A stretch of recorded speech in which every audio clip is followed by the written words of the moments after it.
Uma das coisas muito interessantes da astronomia é isso. Nós vemos o passado. Quanto mais distante nós vemos um objeto, mais no passado nós estamos observando esse objeto. Então, se você olha para o Sol, você está olhando para um passado de 8 minutos. Por que isso? Quando você pensa em distâncias astronômicas, essas distâncias são tais que a luz, mesmo com essa velocidade muito alta, 300 mil quilômetros por segundo, mesmo com essa velocidade muito alta, ela vai gastar anos, dezenas de anos, centenas, milhares e até mesmo bilhões de anos para chegar até aqui no mundo. Quanto mais distante você olha um objeto, mais no passado você está observando esse objeto.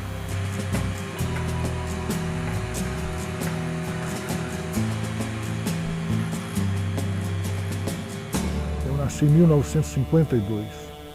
Sou filho de Júlia Las Casas e Américo Gasparini. Meus pais não eram casados.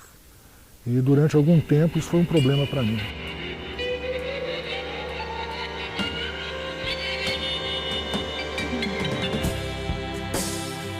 Meu pai, ele nasceu em Santa Teresa, no Espírito Santo, filho de imigrantes italianos. E a minha mãe nasceu aqui em Minas Gerais, em Faria Lemos. Os meus avós maternos, meu avô materno, Tonaco, Antônio Las Casas, ele era comerciante de café, exportador de café. E os meus avós paternos eram colonos, trabalhavam na roça. Meu pai era muito culto, muito inteligente, muito culto, mas meu pai só foi aprender a ler com 11 anos de idade. Isso porque lá em Santa Teresa, no Espírito Santo, um padre se sensibilizou por ele. Nossa, esse menino inteligente assim não pode ficar sem aprender. E esse padre ensinou as primeiras letras ao meu pai e até que incentivou o meu pai a ir fazer advocacia. Meu pai era advogado, fez advocacia no estado do Rio de Janeiro, em Niterói. Já a minha mãe, os pais dela tinham algum recurso, mas quebraram com o café. Aí sobrou para o meu avô uma fazenda que ele tinha comprado para ajudar um amigo, mais ou menos perto de Faria Lemos, em Tumiritinga. Aí eles foram com a família toda para Tumiritinga. E lá tiveram muita dificuldade, chegaram a passar até fome e tal. Por isso minha mãe veio para Belo Horizonte. Meu pai de Niterói, começou a advogar em Niterói, ele veio para Belo Horizonte porque ele pegou tuberculose. E Belo Horizonte era um local que era indicado para quem tinha esse problema, devido ao clima. E aí se conheceram. Minha mãe foi trabalhar no escritório do meu pai, escritório de advocacia do meu pai. Se apaixonaram, tiveram um caso durante anos até que eu nasci. Fui nascer no Rio de Janeiro, em parte porque era um centro mais avançado. Minha mãe já tinha uma idade, ela já estava beirando aí os 40 anos. E naquela época, um parto com uma mulher de 40 anos era uma coisa problemática. E em outra parte, para ficar meio escondido o meu nascimento.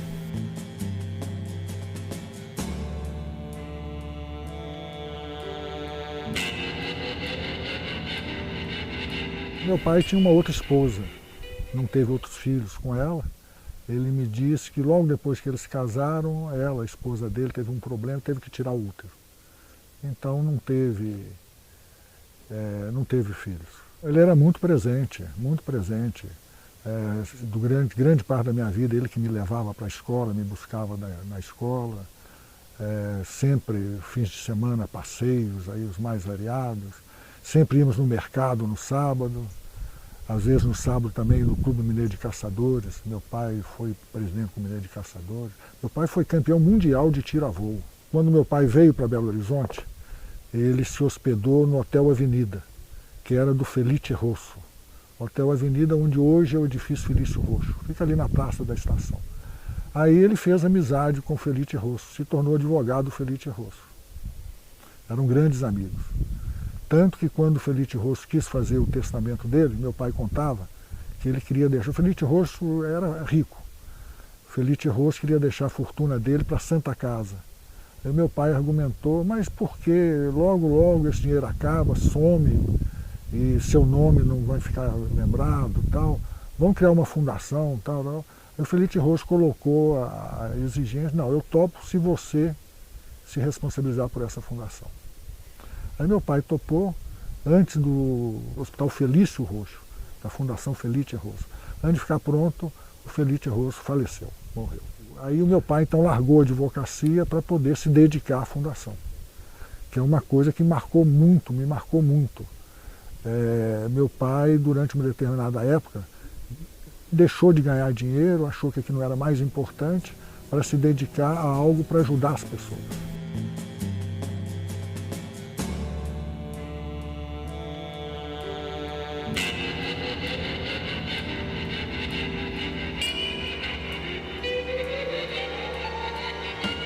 Meu pai dava muito valor à leitura.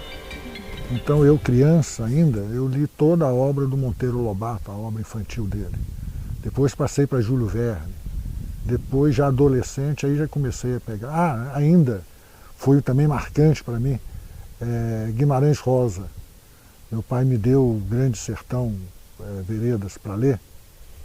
E de início eu não gostei. Aí foi quando a primeira vez eu ouvi falar que as coisas estavam todas interligadas. Eu já estava interessado por ciência, biologia, física. Meu pai falou, não, isso aí vai te ajudar a entender melhor lá a aula do professor de física e tal. Eu acreditei nele na época e hoje eu tenho essa convicção. Cultura é uma coisa que está toda interligada, né? Nos ajuda a tomar as decisões, a entender uma coisa, ajuda a entender outra.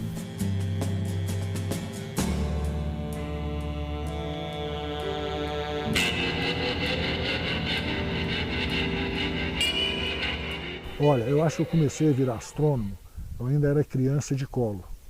E eu lembro, eu tenho umas lembranças assim de quando eu era bem criança mesmo. E uma é dessa. Eu no colo da minha mãe, eu via a lua, era lua cheia, em cima do telhado da nossa casa. Eu fiquei maravilhado com aquilo e tal. Eu não sei como, eu falei que eu queria ir lá. E minha mãe falava que tinha uma estrada. Eu vou pedir seu pai para te levar, tem uma estrada e tal. E durante várias vezes eu olhava para a lua, mas cadê essa estrada? Eu comecei a questionar aquela estrada, aí eu comecei a virar astrônomo, sabe? Tinha um desejo louco, criança, tenra, de ir para a lua, até que adolescente, a ficha caiu e bateu em mim que ir para a lua era coisa de uns poucos sortudos, né? Uns felizados, astronautas, norte-americanos e tal, ir para o espaço em geral. Mas eu acho também interessante o seguinte, a maior parte da minha vida, então, eu vi essa vontade de ir para o espaço como um sonho de criança. Mas não é que agora, mais recentemente, voltou? Ou seja, do jeito que as coisas estão caminhando, eu acho que até daqui uns 20 anos é possível que dar uma chegadinha ali no espaço seja algo acessível à classe média.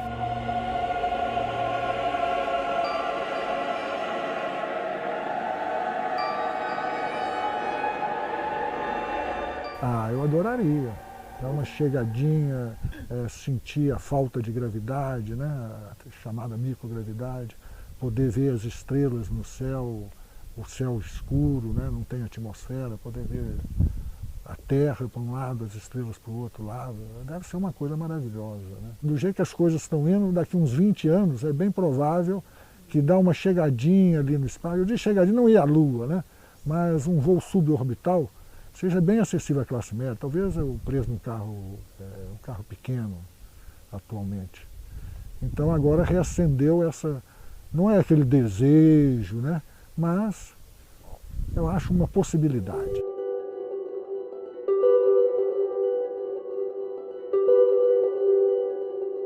Quando o homem chegou na Lua, no dia que o homem chegou na Lua, eu estava com uma namorada que eu tinha, a Mara, na frente da igreja São José, com uma multidão.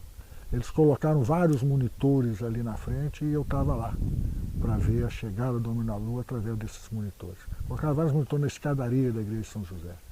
É algo fenomenal. It's one small step for man, one giant leap for mankind. As pessoas ficavam muito divididas.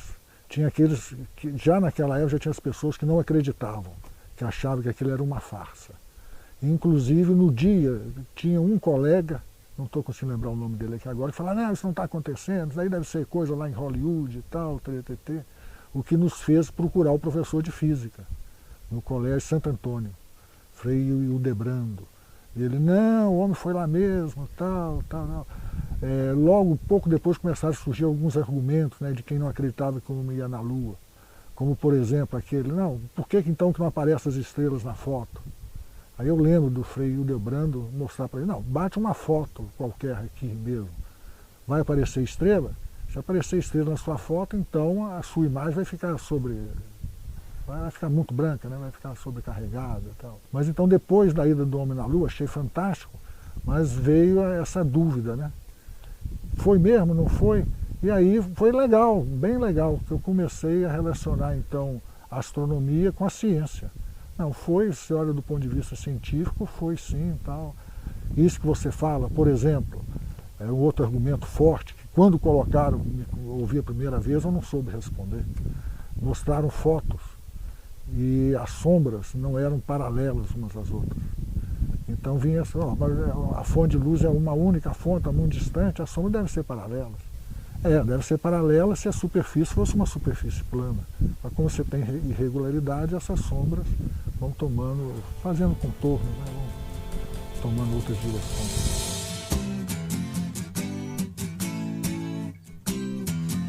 Eu entrei na universidade em 74. Até 73 eu era dividido, se fazia biologia ou física. Eu adorava as duas disciplinas. Mas já estava decidido a seguir carreira universitária. Isso aí, um professor meu de matemática foi fundamental isso. O professor Mário de Oliveira. Ele foi quem primeiro me falou dessa possibilidade de carreira acadêmica. E aí, como eu gostava muito de ciência, eu falei, é a minha. Mas física mesmo eu decidi, assim, na véspera, vamos dizer, de fazer a matrícula no vestibular.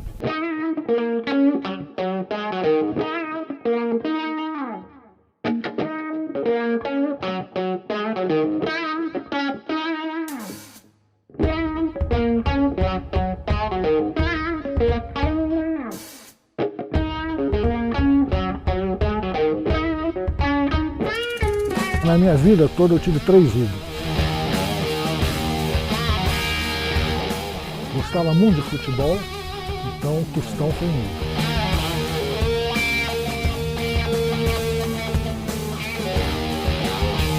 Gostava muito de música.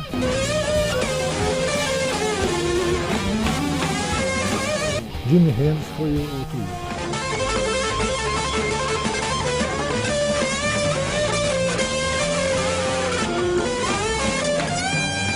Gostava muito de ciência.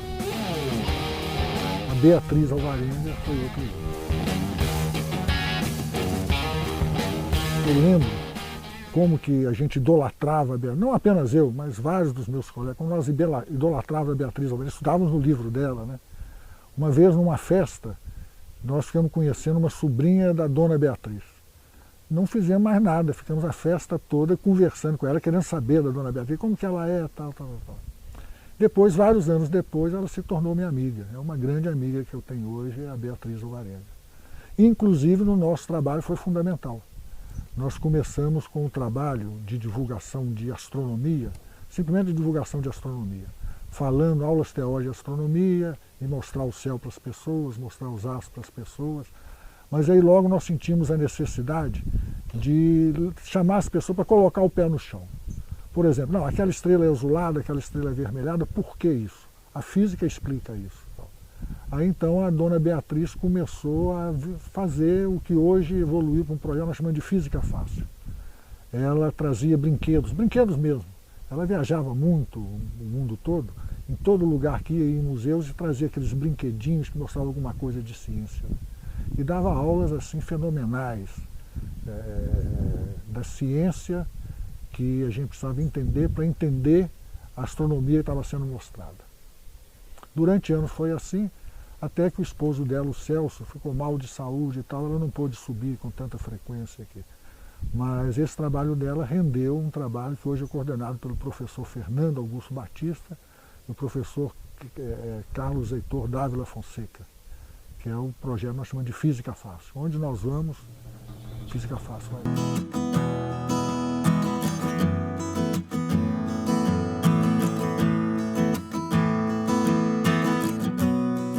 Foi na véspera da morte dele. Ele tinha tido um ataque cardíaco, estava internado no Hospital Felício Roxo. Aí nós estávamos jogando buraco quando chegou um médico de São Paulo que veio para ver a situação dele. E aí paramos o jogo logo, esse médico falou, é seu neto? Meu pai, é meu neto. Despediu de mim, foi a última vez que eu vi meu pai. Mas o meu pai falava para eu não me meter com política e com religião. Não sei, até hoje não entendi o motivo exato dele disso. Mas eu fui mexer com religião, mexer entre aspas, né, com religião após a morte dele. Mas minha mãe tinha uma prima, doutora Maria José de Las Casas, que já tinha anos que ela não via, desde quando minha mãe ficou grávida. Houve uma resistência na família para eu nascer. Então minha mãe e essa Maria José de Las Casas ficaram distantes uma da outra. Aí após a morte do meu pai, ela era espírita, fazia reuniões na casa dela, ela entrou em contato com minha mãe que meu pai estava aparecendo nas reuniões dele e queria falar comigo. Aí nessa época, meu pai ainda estava vivo, eu quis trabalhar. Eu trabalhei durante algum tempo no banco mercantil, na época Banco Mercantil de Minas Gerais. E lá eu tinha um amigo, Mário, que era espírita, me falava do espírito, eu não acreditava naquilo. Pouco antes do meu pai morrer, eu fiquei conhecendo a minha primeira esposa, a Lúcia, que era espírita também. Me falou algumas vezes, eu não acreditava naquilo. Aí eu sei que a prima da minha mãe, a Lili, Maria José de Las Casas, insistiu com isso e tal. Eu marquei uma primeira reunião para ir, não fui. Não dei valor, não fui e tal. Aí insistiu, marcou a segunda, eu chamei a Lúcia para ir comigo, né? E fui com aquele espírito de que, não, hoje eu vou entender porque que tanta gente acredita nessa besteira. Mas eu saí de lá acreditando na besteira. O que aconteceu? Mas isso que me marcava muito. Meu pai estava sempre presente, mas em alguns momentos me negava. Isso marcava muito. Isso que eu contei agora, né? Não, é seu neto? É meu neto e tal. Marcou muito para mim, nunca falei aqui para ninguém, doía. Aí era uma médium, recebeu o meu pai e ele começou me pedindo desculpa por várias vezes ter me negado, inclusive da última vez que esteve comigo e narrou esse fato que eu narrei para vocês. Mas eu saí de lá acreditando e passei a estudar muito, não só o espiritismo, mas o ocultismo em geral e tal. Me tornei espírita e cheguei a ser presidente do Centro Espírita. Fundei uma mocidade espírita. E acho interessante uma outra coisa, o espiritismo marcou também muito a minha vida. E uma outra coisa forte dentro do espiritismo foi o seguinte, meu pai, embora tivesse origem muito simples, ele se tornou muito rico também. Era um advogado de muito sucesso. E ele falava que o que ele ia me deixar de mais valor era a cultura, era o conhecimento. Quando eu estava nesse trabalho no Centro Espírita, nós criamos lá a equipe construção, que era tentar construir a vida das pessoas, inclusive construir casas para as pessoas. Aí uma senhora tinha 3 filhas, morava lá no bairro Santa Mônica, ela tinha o próprio lote dela, morava assim num lugar horrível, né? Tal. Nós encampamos a vida dela. A equipe construção passou a trabalhar com essa senhora. Aí construímos uma casinha razoável para ela tal. E começaram a acontecer coisas assim, não desejáveis, né? Uma delas, a casa já estava levantada, vimos que um colega nosso fez um levantamento lá, na região não tinha quem vendesse ovos. Então ela poderia ganhar um dinheiro legal se tivesse não sei quantas galinhas poedeiras tal. Construímos para ela um galinheiro, um outro colega comprou, conseguimos, né, uma doação não sei quantas galinhas poedeiras e continuamos todo fim de semana ir lá para rebocar a casa. Cada dia que ia, cada semana que ia, era 3 galinhas a menos, 4 galinhas a menos. Ah, não, morreu. Ah, mas tanto, né? Então, no início até precisamos, o que é que está acontecendo? Não. Ela estava vendendo umas para ter um dinheiro mais imediato, comendo outras tal. Então bateu muito forte em mim aquilo que meu pai falava, sabe? Que você precisa ter cultura E cultura é muito importante, às vezes muito mais importante do que dinheiro. Mas eu vejo religião mais ou menos como Einstein via. Eu vejo Deus mais ou menos como Einstein via, que era o Deus do Spinoza, né? No Espiritismo, no Livro dos Espíritos, tem uma pergunta lá, o que é Deus? E a resposta é a inteligência suprema, causa primária de todas as coisas. Então eu vejo Deus dessa forma, inteligência suprema, causa primária de todas as coisas. Então inteligência suprema é meio difícil da gente entender. Talvez por não querer relacionar com inteligência, né? Pensar que Deus por exemplo, falam que Deus é onisciente, onipresente, né? Isso só pode ser. Ele não é material, então não está sujeito ao tempo e ao espaço, né? Mais ou menos o Deus de Spinoza, não é um Deus que fica ali vigiando, você fez isso. Tal. Então existem leis, que são as leis de Deus, podemos dizer são as leis da natureza, são as leis da física. Eu acho que o Big Bang pode ser Deus. Dependendo de como você entende Deus, o Big Bang pode ser Deus. Mas teve o Big Bang? Teve. Tudo leva a crer.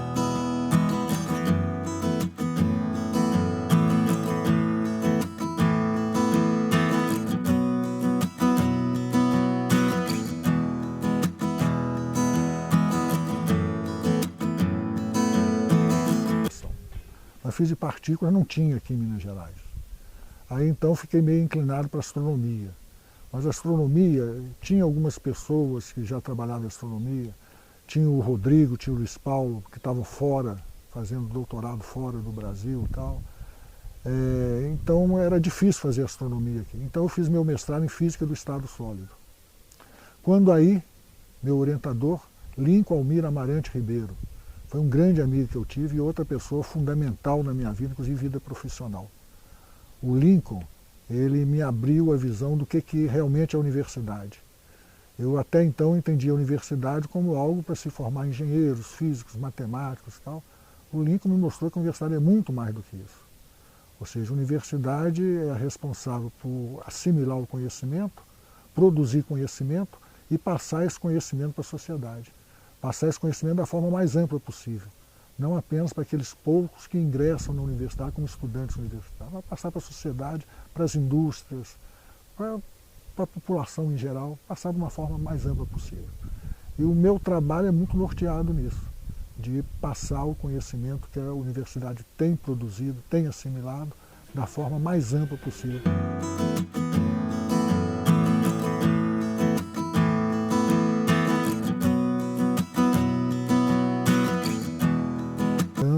Em ser um grande cientista. Aí, primeiro, o meu projeto de doutorado não deu certo. O meu orientador queria que eu publicasse, defendesse a tese mesmo assim. Eu falei, não, vou tentar melhorar isso e tal. E tentando melhorar isso, eu comecei a ver uma incapacidade minha de, ao mesmo tempo de ser um bom pesquisador, ser um bom professor e um bom divulgador de ciência. Aí então, num certo momento, eu fiz essa escolha. Não, já que eu não consigo fazer as três coisas juntos, eu vou me concentrar no que ninguém mais faz. Pelo menos aqui em Belo Horizonte ninguém mais fazia, até hoje poucos fazem, que é divulgar a ciência. Se eu for pesquisador, não vou fazer nada mais, nada menos do que os meus colegas fazem.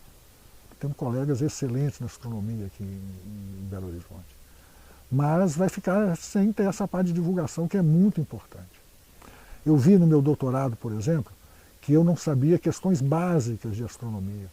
Eu não sabia reconhecer alguns astros no céu, não sabia a diferença entre os telescópios. Eu quero observar uma estrela, por que o telescópio deve ser diferente se eu vou observar uma galáxia? Coisas básicas que astrônomos amadores em países ditos de primeiro mundo sabem.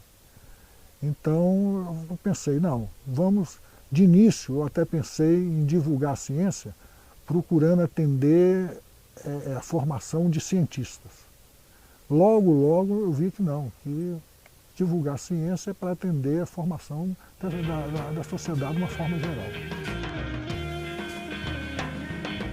As pessoas se interessam muito por astronomia. Você se interessa, né? Em geral. Não sei, porque a astronomia está intimamente ligada com certas questões, podemos dizer, transcendentais, né? De onde eu vim, para onde eu vou, quem eu sou. Além do mais, a astronomia também está intimamente ligada a praticamente todas as outras áreas da ciência, ou do conhecimento, podemos dizer. E isso facilita muito o trânsito das pessoas pela astronomia. Traz muitas pessoas para a astronomia. São grandiosidades, né? Já fez essas perguntas, professor? De onde eu vim? Para onde eu vou? Já estou esperando para ter as respostas.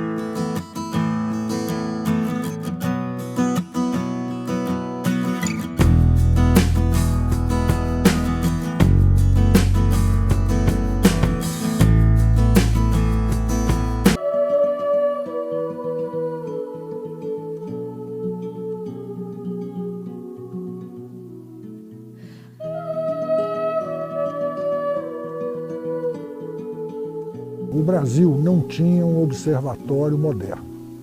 O que o Brasil tinha era telescópio, por exemplo, lá no Observatório Nacional, no bairro São Cristóvão, lunetas, que já eram inadequadas para a astronomia de frente, né? Aí então houve um movimento para se criar um grande observatório astronômico no Brasil. Aí foram criados determinados grupos para fazer levantamento de sítios em alguns picos.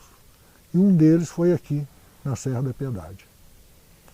Aí, no meio do caminho, o pessoal viu que a Serra da Piedade não seria um bom lugar para esse grande observatório, devido principalmente a uma nuvem, um nevoeiro, que é muito comum acontecer aqui na Serra da Piedade.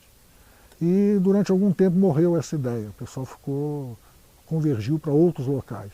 Por exemplo, no Pico dos Dias, onde depois de alguns anos depois daqui foi construído esse grande observatório brasileiro. O Pico dos Dias fica ali perto de Itajubá, no sul de Minas. Mas aí, veja só, o Frei Rosário, que era um eremita, vivia aqui na Serra da Piedade, era o reitor do Santuário da Nossa Senhora da Piedade.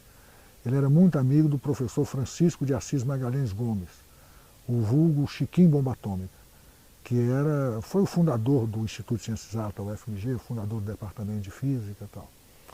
E aí eles conversando, pois é, não dá, a Serra da Piedade, que pena, não é um bom lugar para um grande observatório. Mas será que não é um lugar para um observatório para formar o pessoal da UFMG, divulgar a ciência? Já se falava em divulgar a ciência.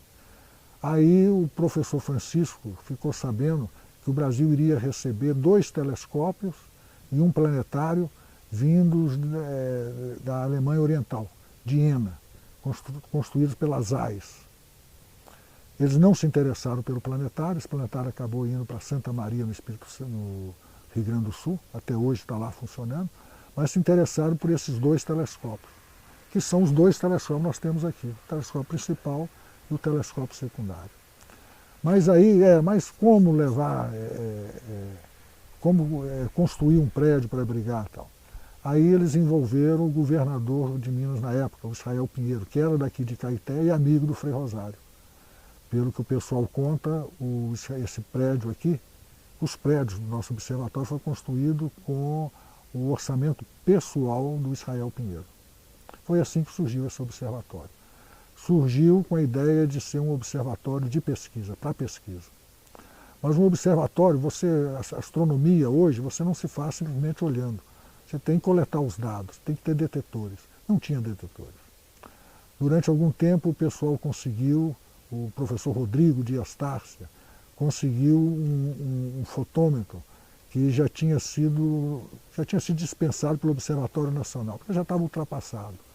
E vira e meia dava problema e tal. Tentaram fizeram alguma coisa com esse fotômetro aqui, mas a situação era que o observatório estava largado. Quando eu assumi o observatório, foi justamente quando o professor Rodrigo aposentou, eu assumi com este objetivo, de abrir o observatório para o ensino e para a divulgação de ciência. Astronauta, libertada, minha vida me ultrapassa em qualquer rota que eu passa. Mas as aulas mais prazerosas que eu dei até hoje, na minha vida toda, foram aqui, nessa sala. Principalmente no primeiro sábado do mês. Ficava a sala lotada, cerca de 70 cadeiras, todas elas tomadas, aqui no fundo cheio de gente em pé, e muita gente sentada entre as cadeiras, sentada na frente. A gente pensava, todo mundo quer observar os astros, então com um grande telescópio todo mundo vai querer observar os astros. Mas isso era muito pouco para formar a população, né? Formar as pessoas. Então um princípio nosso que eu digo, meu e do professor Túlio Jorge dos Santos. O professor Túlio Jorge dos Santos aposentou tem 10 anos, E durante boa parte da minha vida nós trabalhamos juntos. O sucesso do trabalho nosso aqui foi um sucesso conjunto desse trabalho, meu e dele, do professor Túlio.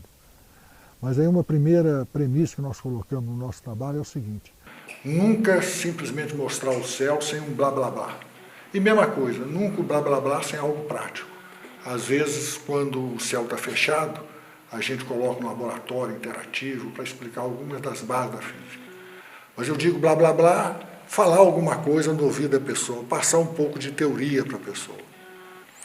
Mas, então, quando nós começamos esse trabalho, nós acreditávamos que as pessoas viriam para observar, e aí então a gente, vamos dizer, forçava eles uma teoria, uma aula, né, tal. Mas logo nós vimos que não.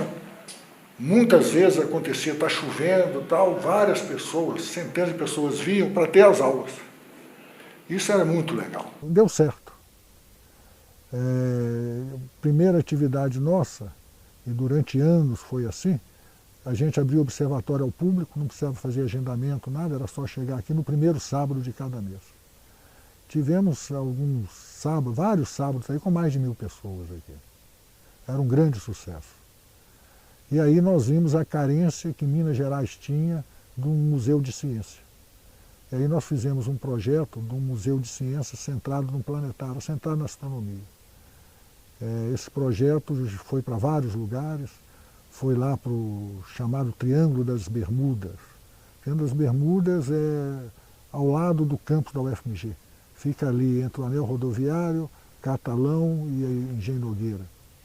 Depois esse projeto foi para a chamada Ponta do Céu. É uma ponta que tem ali na margem da Lagoa da Pampulha, uma ponta do Centro Esportivo Universitário, então Ponta do Céu. Esse projeto quase que deu certo. Depois, aí então, nós envolvemos um ex-reitor da UFMG, o professor Luiz Pimenta, que era muito amigo do Aécio Neves, e da irmã dele, Andréia Neves. E devido à interferência do Aloysio Pimenta, o Aécio colocou então esse projeto do planetário no Circuito Cultural Praça da Liberdade. Aí nós fomos consultados, tinha que adaptar o projeto para a Praça da Liberdade. Não, topamos sim, vamos fazer essa adaptação. É que surgiu o Espaço do Conhecimento.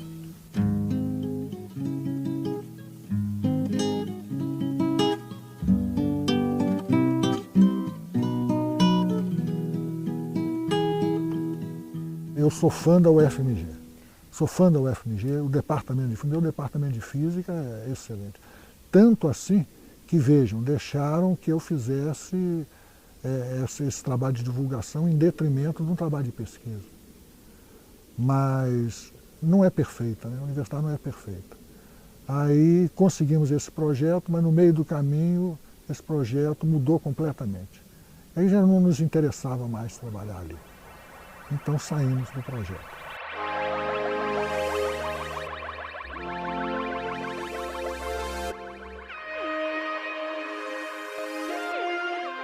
A astronomia do visível é à noite, ou então você vai estudar o Sol, ou então à noite.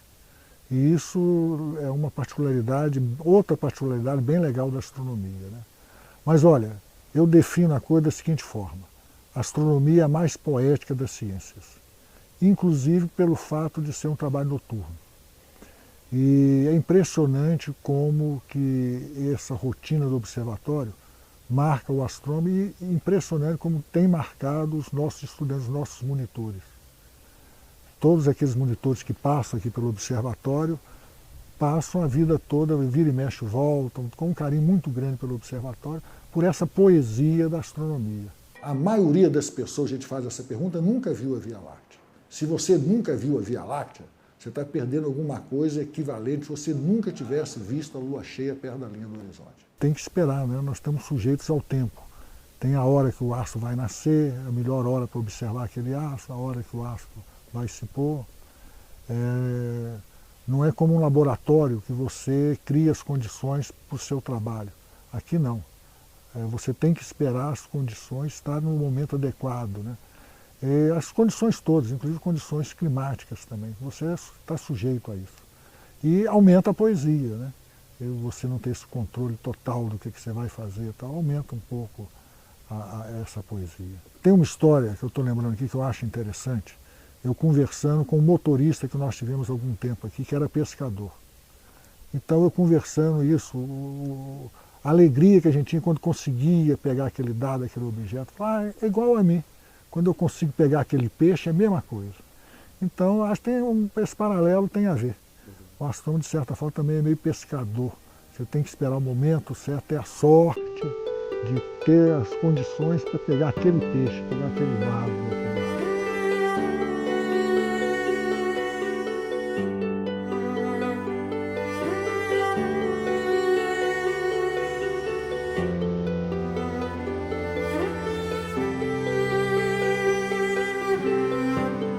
Eu vejo a astronomia uma principal porta de entrada, seja para criança, para adulto, para idoso, a principal porta de entrada para qualquer um em ciência. Levar as pessoas a no dia a dia mesmo, passar a olhar mais por si, passar a observar mais assim. Eu acho que nos falta um pouco isso, sabe? Olharmos um pouco mais de longe, mais para cima. A grande beleza da astronomia, em geral, não é a plasticidade das coisas. É o conhecimento que você tem das coisas. Então, por exemplo, você vê a nebulosa de Órion e saber que aquilo ali é uma maternidade de estrelas, as estrelas estão se formando, estão nascendo ali, é muito bonito. Agora, eu acho que o que mais me impactou foi logo no meu inicinho da astronomia, é o que mais impacta todo mundo. É o visual que a gente tem de Saturno. Saturno é lindo. Saturno tem vários anéis, né, com falhas entre eles. A falha de Cassini é a mais notória dele. Dá para você ver com um telescópio relativamente pequeno. Basta isso que já é algo lindo toda a vida. Você já viu Saturno? Quem nunca viu Saturno pelo telescópio deve ver. Você não vai ver muito mais do que você vê nas fotos de satélites e tal. Mas você ter a luz própria dele vindo no seu olho é algo mágico, é algo, como eu dizia há pouco, né, poético. Fortalecendo aquilo que eu falei, né? A astronomia é a mais poética das ciências. Saturno, então, eu acho que foi o que mais me impactou e continua impactando. Não tem uma vez que eu vejo Saturno que não acho lindo. Em geral, a pessoa, quando vê Saturno pela primeira vez, tira o olho do telescópio, olha assim para cima do telescópio e confessa. Vocês não prenderam um desenho lá na ponta do telescópio?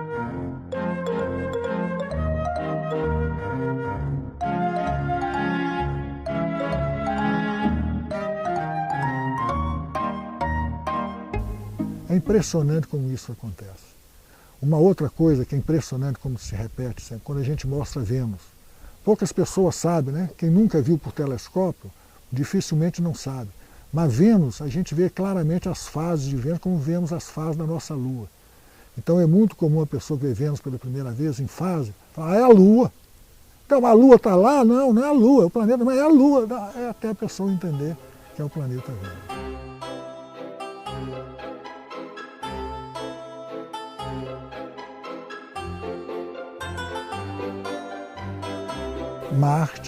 Marte é muito legal você ver Marte, você tem alguns desafios observacionais em ver Marte.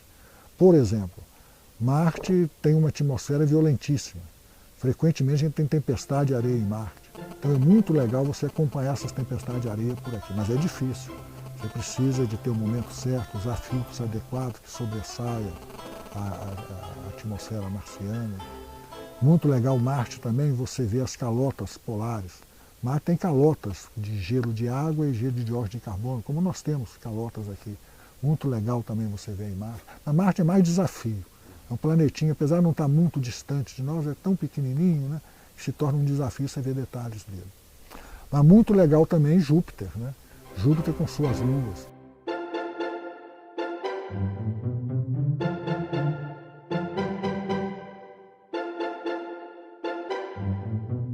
Muito legal, você vê as luas chamadas galileanas, você observa agora, daqui a pouco, você vê que realmente elas estão em órbita de Júpiter.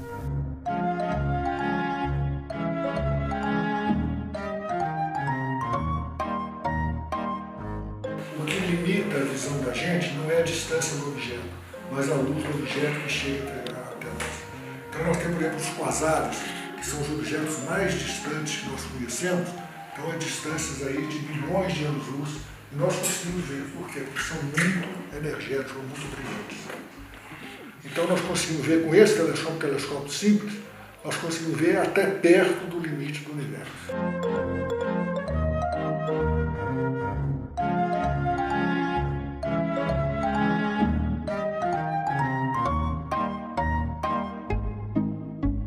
Então, falando com toda sinceridade, se eu acredito, né? Eu não sei o que eu acredito. Não sei o que eu acredito. Existe uma equação, a equação de Frank Drake, que ela pretende nos dizer o número de civilizações, mais do que civilizações inteligentes que teriam desenvolvido tecnologia, sendo assim possível de serem detectadas por nós, de se comunicarem com a gente. E pelo conhecimento que nós temos hoje, o número, o resultado dessa equação de Frank Drake pode ser zero, se nós estamos sozinhos na nossa galáxia, como seres inteligentes, seres comunicáveis, ou pode ser até coisa perto aí na ordem de 1 milhão. Então, cientificamente, é essa situação. Dizer se eu acredito, difícil acreditar. Agora, eu torço para que vida seja uma coisa comum ao universo afora. Eu adoraria que vida fosse uma coisa comum e que nós fosse vida possível de se comunicar conosco. Então, eu sonho em uma época em que nós vamos fazer parte de uma civilização, quem sabe uma civilização galáctica. Agora, isso está muito longe, é claro, né? Uma outra coisa que eu acho interessante é o seguinte: o que é inteligência? Nós não sabemos ainda o que é inteligência. Nós podemos falar, não, são atributos dos seres inteligentes, isso. Aí eu tenho uma definição para uma civilização que se possa dizer inteligente. Seria aquela civilização que garanta a sua sobrevivência. Não é o nosso caso hoje, não. Nós estamos aí destruindo o nosso planeta. Eu sou muito preocupado com essa situação do aquecimento global, com essa situação ambiental. Sou muito preocupado. Falamos em Marte há pouco, né? Quanto mais nós conhecemos Marte e mesmo Vênus, nós sabemos que no passado, esses dois planetas, nossos vizinhos próximos, já teve água líquida na sua superfície. Já teve, vamos dizer, condições de abrigar vida na sua superfície. Hoje, Marte é um forno lá, como um inferno lá do Dante Alighieri, com chuvas ácidas e tudo mais. Marte não, é Vênus. Do outro lado do Marte é um tremendo deserto. Tal. O que aconteceu com esse planeta nós não sabemos. Mas fica aí uma mensagem para a gente, um aviso para a gente, que as condições que permitem a vida num planeta podem mudar radicalmente.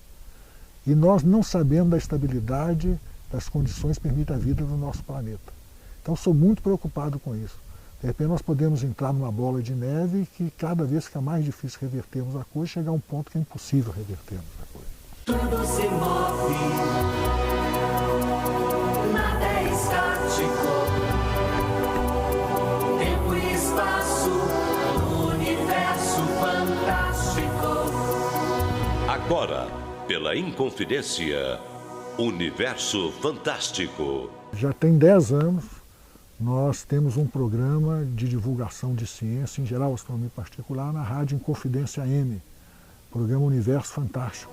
Apresentação, professor e astrônomo Renato Las Casas. Logo quando surgiu a rádio UFMG Educativa, durante 2 anos nós fizemos um programa lá, programa de divulgação, daí era divulgação de astronomia.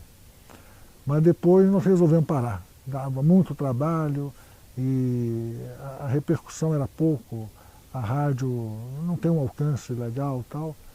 E passamos durante 2 anos, participar de um programa, sexta-feira à tarde, na Rádio Inconfidência. Era um quadro que tinha de astronomia.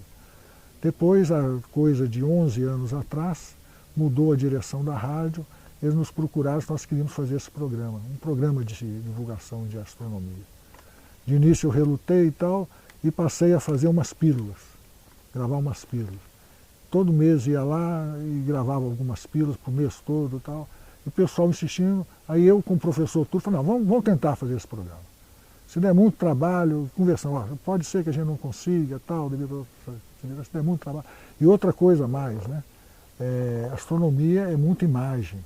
Então você falar de astronomia sem imagem é uma dificuldade grande. A gente tinha medo de levar para o grande público isso, né?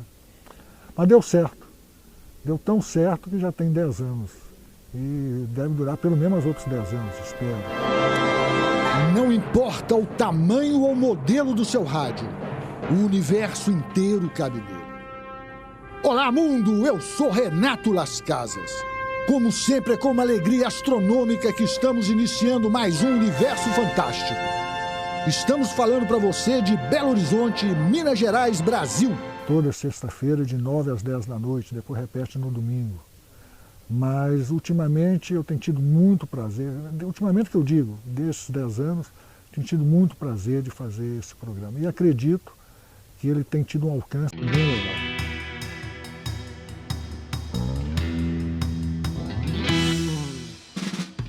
Nossa, eu não acreditava que a gente fosse chegar nisso. Não acreditava. A universidade tem crescido muito, a universidade brasileira.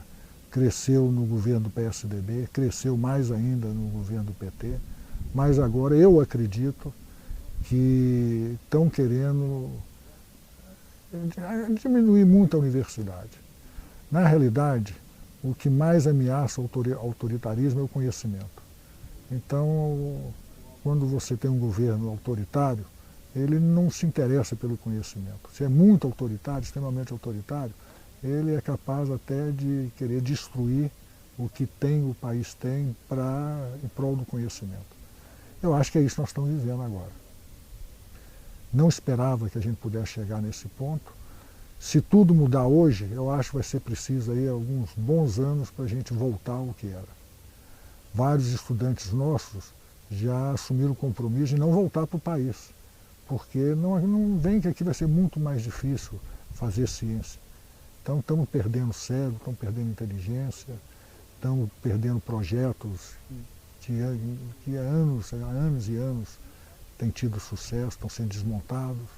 Estamos num momento muito ruim para a universidade. Como enfrentar isso? Eu acho que é um movimento popular. Não vejo outra forma. Eu acho que teríamos que ir para a rua maciçamente e falar, não, queremos universidades fortes, queremos pesquisa forte, ensino forte no país. Precisamos ir contra as fake news, né? Eu acho que hoje, no momento atual, fake news tem feito a cabeça de muita gente. Temos que, de alguma forma, acabarmos com isso. Ou seja, estamos com uma nova forma de mídia e ainda não estamos sabendo lidar com isso. Temos que descobrir logo os caminhos para essa mídia poder trazer o bem que ela pode trazer sem essa utilização do mal.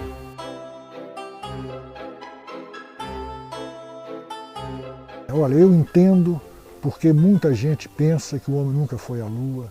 Eu entendo várias dessas coisas, mas demorei para entender essa história de terra plana. Não faz muito sentido, né? Já há séculos o homem sabe e tem evidências fortes de que a Terra é esférica e tal. Hoje eu acredito que essa ideia e outras vêm de setores autoritários que querem minar a ciência. Querem minar a ciência perante a população, perante a sociedade. Ou seja, cria dúvidas nas pessoas, com isto a ciência fica menos forte.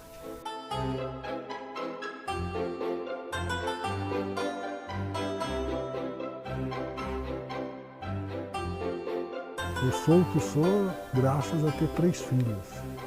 Olha, eu acho interessante, quando a minha primeira esposa, a Lúcia, quando ela esteve grávida da primeira menina, da Lívia, o pessoal me fazia aquelas perguntas, você prefere menino ou menina? Eu falava, tanto faz, mas no fundo eu preferia menino. Depois, na segunda gravidez dela, esperando a Renata, né, o pessoal fazia a pergunta, menino ou menina? Tanto faz. E realmente tanto fazia mesmo. Então. Já na terceira gravidez, o pessoal fazia a pergunta, prefere menino ou menina? Eu tanto faz, mas estava mentindo, preferia que fosse menina também. Eu era um pouco machista, hoje eu vejo isso. E perceber a sensibilidade das minhas filhas, ter sensibilidade para perceber, né, o sentimento das minhas filhas, foi fundamental. Adoro minhas filhas, atualmente adoro os meus netos. Como eu tenho um outro neto também, filho da minha atual, neto direto da minha atual esposa, filho da minha enteada Érica, é o mais velho, o Zezinho. Depois, filho da minha caçulinha da Marina, eu tenho o Joaquim e o Antônio. Como é que o senhor gostaria de ser lembrado, professor? Uai, um bom pai, um bom avô. Eu acho que seria uma coisa mais importante para mim. E minhas filhas falam, não, olha, meu pai foi legal. Meus netos, não, meu avô foi legal.